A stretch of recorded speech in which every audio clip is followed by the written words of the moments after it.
7장 대제사장이 스데반에게 사람들이 고소한 이 내용이 사실이냐 하고 물었습니다.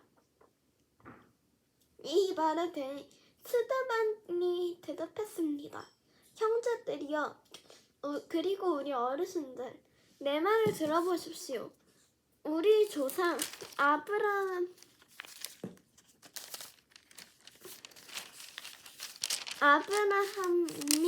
하란에 살기 전 아직 메소포타미아에 있을 때 영광의 하나님께서 그에 나타나 내 고향과 친척을 떠나 내가 내게 보여줄 땅으로 가거라 하고 말씀하셨습니다.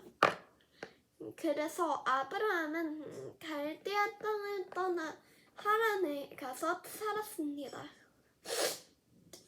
거기서 그의 아버지가 죽은 후 하나님께서는 여러분이 지금 살고 있는 이 땅으로 아브라함을 보내셨습니다. 그러나 하나님께서는 여기에 손바닥만한 땅도 아브라함에게 유산으로 주시지 않았습니다. 대신에 그와 그 씨가 이후에 땅을 갖게 되라고 약속하셨습니다. 그때 아브라함에게는 자식이 없었는데도 말입니다. 하나님께서 아브라함에게 이렇게 말씀하셨습니다. 내 후손이 자기 땅이 아닌 곳에서 나그네가 될 것이다. 그리고 그곳에서 노예가 돼 400년 동안 혹사당할 것이다. 그러나 그들이 노예를 섬기게 될 그 나라에 내가 벌을 내릴 것이다. 그러고 나서야 그들이 그 땅에서 나와 이곳에서 나를 경배하게 될 것이다. 그러고 나서 하나님께서는 아브라함에게 할례의 언약을 주셨습니다. 그리하여 아브라함은 이삭을 낳았고 태어난 지 8일 만에 아들에게 할례를 주었습니다. 나중에 이삭은 야곱을 낳았고 야곱은 우리 12조상을 낳았습니다. 그런데 우리 조상들은 요셉을 실기한 나머지 그를 이집트의 노예로 팔아버렸습니다. 그러나 하나님께서는 그와 함께 계셔서 모든 어려움에서 그를 구해주셨습니다.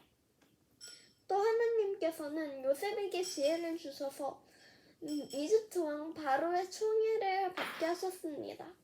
왕은 요셉을 총리로 삼아 이집트와 왕국을 다스리게 했습니다. 그때 이집트와 가나안 온 땅에 큰 가뭄이 들어 사람들이 심한 고통을 겪게 됐습니다. 우리 조상들도 먹을 것이 없었습니다.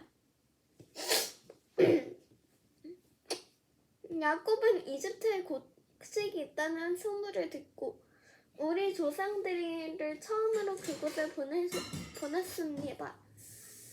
그들이 이집트에 두 번째로 갔을 때 요셉은 자기 형제들에게 자기가 누구인지 밝혔으며 바로도 요셉의 가족에 대해 알게 됐습니다. 이 일 후에 요셉은 사람을 보내 아버지와 야곱과 모든 친족까지 합해 75명을 불렀습니다. 그리하여 야곱은 이집트로 내려가게 됐으며 그와 우리 조상들은 그곳에서 죽었습니다. 그 후에 그들의 시신은 세겜으로 옮겨져 그 무덤에 묻혔습니다. 그 무덤은 과거에 아브라함이 세겜에서 하몰의 자손들에게 얼마의 돈을 주고 사둔 것이었습니다. 하나님께서 아브라함에게 하신 약속을 이루실 때가 가까워지자 이집트에 살고 있는 우리 민족의 수가 엄청나게 늘어났습니다. 한편 그때 요셉에 대해 아무것도 모르는 다른 왕이 이집트의 통치자가 됐습니다. 그는 우리 민족을 속여 이용해 먹었고 조상들을 괴롭히며 그들의 갓난 아기들을 강제로 내다 버려 죽게 했습니다. 이때 모세가 태어났는데 그는 하나님 보시기에 남달리 아름다웠습니다. 모세의 부모가 석 달 동안 그를 집에 숨기면서 기르다가 어쩔 수 없이 밖에 버리게 되는데 이때 바로 바로의 딸이 그를 주워 데려다 자기 아들로 키웠습니다. 모세는 이집트 사람들이 가진 모든 지혜를 배웠고 그의 말의 행동이 큰 능력이 나타났습니다. 모세가 40살이 되자 자기 동족 이스라엘 백성들을 돌봐야겠다라는 결심을 하게 됐습니다. 모세는 자기 백성들 가운데 한 사람이 이집트 사람에게 학대당하는 것을 보고 그 편을 들려갔다가 그 이집트 사람을 쳐 죽이고 원수를 갚아주었습니다. 모세는 자기 동족만큼 하나님께서 자기를 통해 그들을 구원해내실 것을 깨닫고 있으리라 생각했지만 실제로 그들은 깨닫지 못했습니다. 그 다음날 모세는 서로 싸우고 있는 두 명의 이스라엘 사람들에게 다가가 화해시킬 생각으로 말했습니다. 여러분, 당신들은 같은 형제들인데 어째서 다투고 있다는 말입니까? 그러자 싸움을 걸었던 사람이 모세를 밀치며 말했습니다. 누가 당신을 우리의 지도자나 재판관으로 세웠소? 당신이 어제 이집트 사람을 죽인 것처럼 나도 죽이려는 것이오? 모세는 이 말을 듣자마자 미디안 땅으로 도망쳐 나왔습니다. 그는 거기서 나그네 생활을 하며 두 아들을 낳았습니다. 40년이 지난 후 한 천사가 신의 산 근처의 광야에서 타오르는 가시떨기의 나무 불꽃 가운데 모세에게 나타났습니다. 모세는 이 광경을 보고 놀랐습니다. 그가 더 자세히 보려고 가까이 다가가자 주의 음성이 들렸습니다.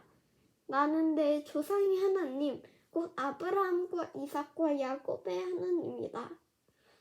이에 모세는 두려워 떨며 감히 쳐다보지도 못했습니다. 그때 주께서 그에게 말씀하셨습니다. 내 신을 벗어라. 내가 서 있는 곳은 거룩한 땅이다. 내가 이집트에 있는 내 백성이 억압당하는 것을 분명히 보았고 또 그 신의 소리를 듣고 그들을 구원하기 위해 내려왔다. 자, 이제 내가 너를 이집트로 보낼 것이다. 이 사람은 이스라엘 백성이 누가 당신을 우리의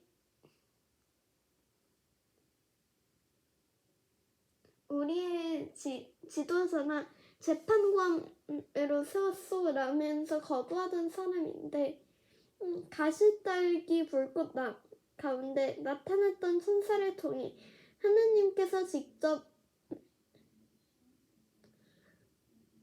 모세를 그들의 지도자와 구원자로 보내셨습니다.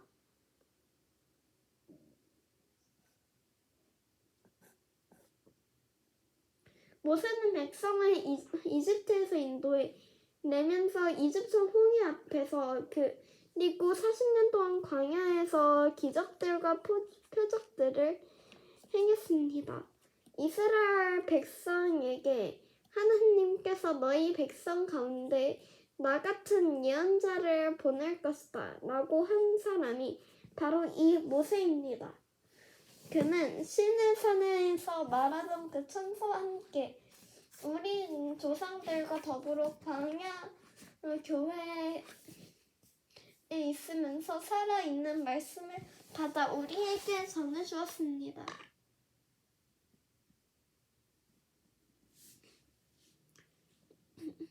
그러나 우리 조상들은 그의 말을 듣지 않고 오히려 그를 거절하며 그 마음으로 이집트로 돌아갈 생각을 했습니다. 그들은 아론에게 우리를 인도할 신들을 만들어 주십시오. 우리는 이집트에서 인도하는 모세라는 사람은 도대체 어떻게 됐는지 모르겠어라고 말했습니다. 그리고 그들이 송아지를 본떠 우상을 만든 것이 바로 이때였습니다. 그들은 이 우상에게 제물을 바치고 자기들의 손으로 만든 것을 기뻐했습니다. 그러자 하나님께서는 그들에게서 돌아서시고 그들이 하늘의 별들을 섬기게 내버려 두셨습니다. 이것은 예언자들의 책에 기록된 것과 같습니다. 이스라엘 백성들아, 너희가 40년 동안 광야에 있을 때 내게 희생과 제물을 가져온 적이 있었느냐? 너희는 너희가 숭배하려고 만든 물록의 천막과 너희 쓴 레판의 별을 높이 들었다. 그러므로 내가 너희를 바벨론 저편으로 옮길 것이다. 우리 조상은 광야에서 증거의 장막을 가지고 있었습니다.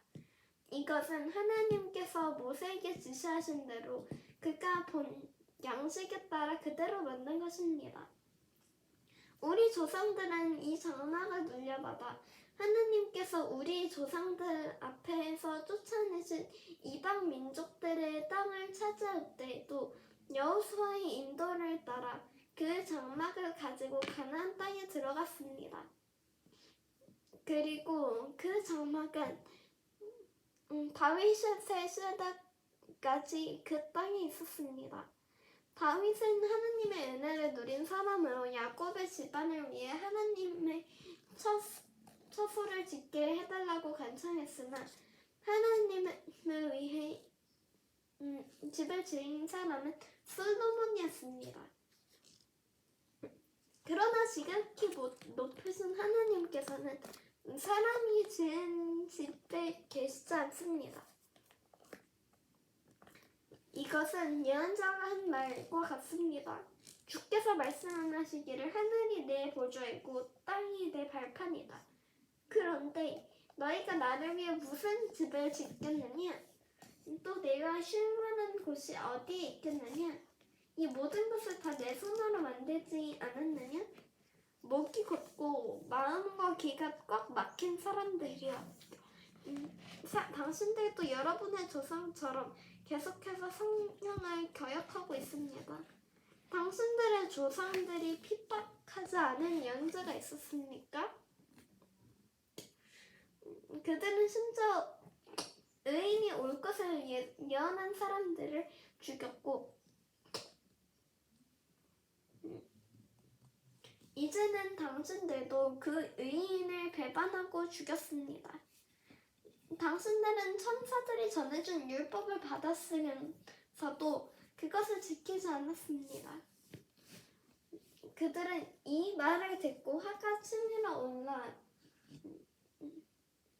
스데반을 보며 이를 갈았습니다. 그러나 스데반은 성령으로 충만해 하늘을 우러러 하나님의 영광과 예수께서 하나님의 오른편에 서 계신 것을 보고 이렇게 외쳤습니다. 보십시오. 하늘이 열리고 인자가 하나님의 오른편에 계신 것을 보입니다.